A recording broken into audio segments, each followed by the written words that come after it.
Hello viewers, this is Jogdan Geography.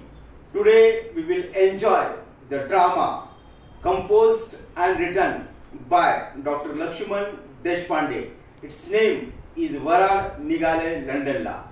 हा जो drama आहे महाराष्ट्रातील एका छोट्याशा गावातील आहे. इथला जो मुलगा आहे तो आपल्या शाळेतून आपल्या गावी प्रथम येतो. नंतर त्याचे वडील बप्पा त्याला तालुक्याच्या ठिकाणी पाठवतात. नंतर तो जिल्ह्याच्या ठिकाणी जातो आणि शेवटी त्याचे वडील त्याला शिकण्यासाठी लंडनला पाठवतात. आणि लंडनला गेल्यानंतर तो असा विचार करतो, म्हणजे लंडन जे आहे विद्यार्थी हे काय हे महाराष्ट्र भारत आणि इथून जे आहे हा जो आहे इथे जातो लंडनला शिकण्यासाठी. आणि तिथे तो परत येताना असं विचार करतो बाबा एका लंडनच्या मुलीशी जे आहे लग्न करायचं. शेवटी बापाची म्हणजे आपल्या बप्पाची तो परवानगी विचारतो, पण बप्पा सुरुवातीला नाही म्हणतात. पण शेवटी जे आहे त्याच्या इच्छे काठी त्याचे बप्पा जे आहे त्या लग्नाला राजी होतात. पण बप्पा एक अट ठेवतात आपल्या किशनराव पुढे, म्हणजे त्याच्या मुलाचं नाव असतं किशनराव. तेव्हा हे जे लगीन आहे हे भारतीय रीती रिवाज आणि परंपरेनुसार होईल. आता इथं कॉमेडी अशी आहे की बाबा एक मराठवाड्यातील मुलगा एका लंडनच्या मुलीशी विवाह करतो आणि त्याचे मुलीचे वडील लंडनहून मराठवाड्यातील एका छोट्याशा गावी सोयरिकीसाठी येतात. कारण बाप्पांनी ही कंडिशन ठेवली असते किंवा हे जे लगीन आहे भारतीय रीती रिवाज आणि परंपरेनुसार होईल. आता इथे ड्रामा सुरू होतो. आवरा आवरा, पाहुणे यायची वेळ झालेली आहे. आता थोड्याच वेळात मुलीचे वडील लंडनहून जॉनराव आपल्या गावी येतील. आवरा आवरा आवरा आवरा म्हणतात. सर्व घरातील बाया हे सगळे कामात गुंग होतात. अगं माय हौसे हौसे काम नीट कर माय, काय सांगा विला माय सोयरे धायरे यायचं म्हणलं की सदा आज आपलंच राहणार. काम कर. तुमचं झालं का? आता आपल्या थोड्याच वेळात आपल्या घरी जे आहे लंडनहून पाहुणे जॉनराव येतील, त्याच्यामुळे तुम्ही व्यवस्थित सगळे काम करा. हे फोटो बघा, उदबत्त्या लावून लावून सगळ्या काळ्या ढिस झाल्या. आणि हे इकडे काय झालं आणि या लेकराला चारा जरा व्यवस्थित. सोयरे आल्यानंतर लगेच सोयऱ्याच्या पुढे त्यांनी म्हणून राहायचं बाबा मला खाय दे मला खाय दे. मला पडतात की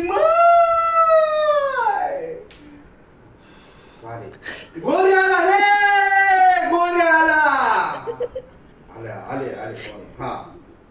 किशन तू जे आहे मध्ये मध्ये बोलू नको. जेव्हा जॉनराव येतील तेव्हा तो काहीही बोलायचं नाही, लक्षात ठेव.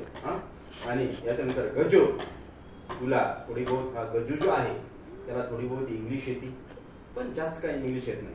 आता म्हणजे ही जी वेळ आहे ही एक सोयरिकीची वेळ आहे, म्हणजे इथे बोलाचाली लग्नासाठी होतील. आता जॉनराव जे आहेत घरामध्ये म्हणजे वाड्यामध्ये गडगंज वाडा जो आहे त्यामध्ये येणार आहेत. आता जॉनराव मध्ये आले.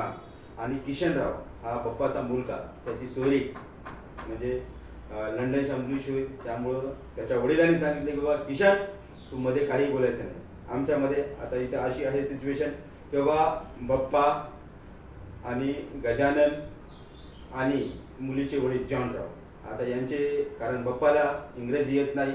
आता गावातील एकमेव विद्यार्थी किंवा मुलगा ज्याला इंग्लिश येते किशनरावला सोडून जो बप्पाचा मुलगा आहे तो गजानन आहे. म्हणजे आता गजानन या या गजानन या जॉनराव या या या या. Oh, I want to go to toilet.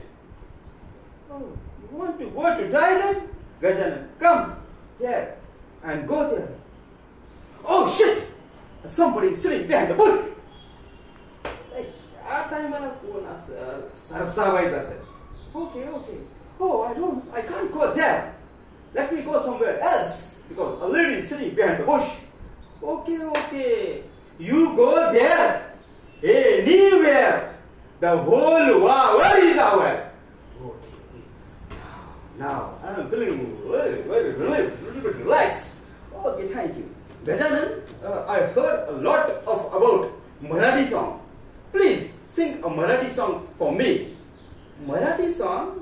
Oh, okay.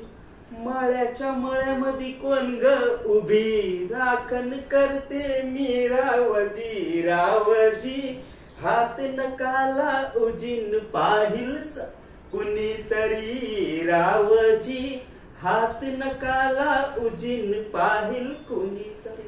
Oh Gajanan, the song is very beautiful, but I didn't understand its meaning. Please explain me in English. In English? English. How can I translate it in English?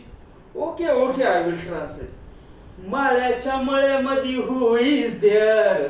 राखण करते मी राहियर Raoji. Don't touch my body पाहिल somebody Raoji. Don't touch my body पाहिल somebody. Wow. Indian songs are very good. Okay. Come, sit. आता जॉनराव सगळे हात वगैरे टॉयलेटला जाऊन आलेले. आता जॉनराव आता पोलिसांनी या इकडे. आता बाप्पा जे आहेत सगळ्या गावच्या मंडळींना सगळ्यातला सोयरिकीसाठी त्यांच्या घरी बोलवलंय. वाड्यात सगळे लोक जमले. या बाबा या. माधवराव तुम्ही या इथं बसा. आप्पा तुम्ही इथं या. गणपतराव तुम्ही इथं या. सोनबा तुम्ही इथं राहा. सोपानराव तुम्ही इथं. आबा इथं दमन आबा या इथं पुढे बसा. वा आबा बसले. त्या सरच्या पोराला सांग सतरणीच्या दोऱ्या काढू नको म्हणा. तेव्हापासून ते सतरणीच्या दोऱ्या काढायले. या आबा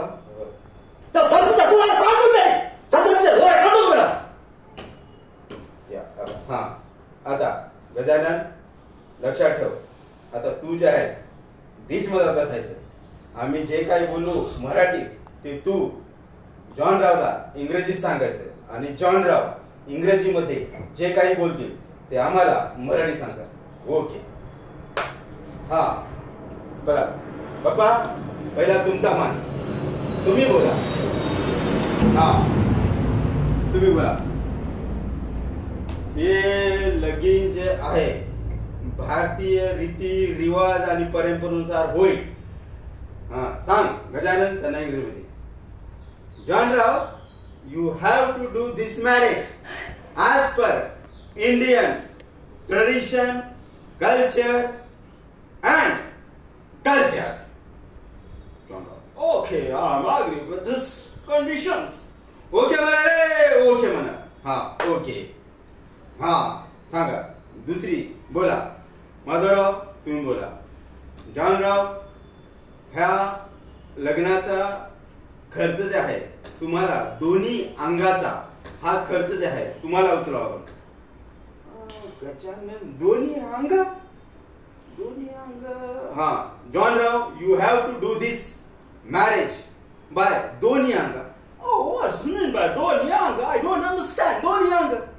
You don't know दोन्ही अंग? दोन्ही अंग our body and your body, both the body, that becomes दोन्ही अंग. Okay, you mean to say that I have to expend the expenditure from both sides, bride and bridegroom. Yes. Okay म्हणा. Yes. Now, बोला. मालूसराव तुम्ही बोला. हा तुम्हाला लग्नाचा बस्ता जे आहे तुम्हाला लग्नाचा बस्ता जे आहे ते तुमच्याकडे लागेल. मिस्टर जॉनराव तुम्हाला you have to purchase the बस्ता of both sides. Means are you agree? I don't understand. Gajanan, what does mean by basta? You don't know basta? Basta means first a very big white cloth, then first lugde upon lugde, then dhotra upon dhotra, then khana, then chola, all these clothes in a very big white cloth, then cut like this and this, that is called basta. Oh, basta, very good. I understand what is mean by basta.